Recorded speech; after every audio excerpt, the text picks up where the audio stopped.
আসসালামু আলাইকুম রহমতুল্লাহ। সুপ্রিয় দর্শক, আমার সামনে যে গাছটি দেখতে পাচ্ছেন, এটি 30 লিটার বালতিতে আছে। এই গাছটার আমরা বিক্রি করব।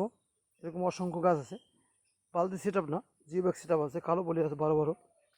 তো এই গাছটা আমরা বিক্রি করব। এটা হলো ওরিয়েন্টাম রুটে আছে, অরেঞ্জ রুট। এই বালতি 30 লিটার, এবং গাছে কিন্তু নতুন করে ফুল আসছে। তবে একটা কথা বলে রাখি, এটা কিন্তু 12 মাসি জাত না। ফুল আসছে, অসময় ফুল আসছে, কারণ এই বালতিতে বা জিও ব্যাগে আমরা প্রচুর পরিমাণ খাবার দিই। খাবার দিলে অসময় ওরা ফল দেয়, নতুন করে ফুল আসে।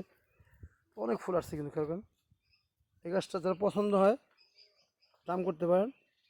দাম একটু বেশি হবে, যেহেতু গাছটার বয়স 3 বছর প্লাস এবং 30 লিটার বালতিতে আছে। গাছটা একটু বড় সাইজের, ঝোপালো, প্রচুর ঝোপালো। এই গাছ কিন্তু উপরের দিকে ওঠে না, প্রচুর ঝোপালো হয়। যার প্রয়োজন হবে যোগাযোগ করবেন ইনশাল্লাহ ইনবক্সে। দাম কমেন্টে করবেন, আপনার দামের উপরে ডিপেন্ড করে এটা যে সর্বোচ্চ দাম পড়বে তাকে দিয়ে দেবো। যদি আমার পছন্দ হয় তো দিয়ে দেবো, দাম পছন্দ না হয় তাহলে আমরা এই গাছটা বিক্রি করবো না। এটা আগামী বছর বা ফল সহ পরবর্তী বিক্রি করার জন্য আমরা আবার নতুন করে পরিচর্যা করবো। ভালো থাকুন সবাই।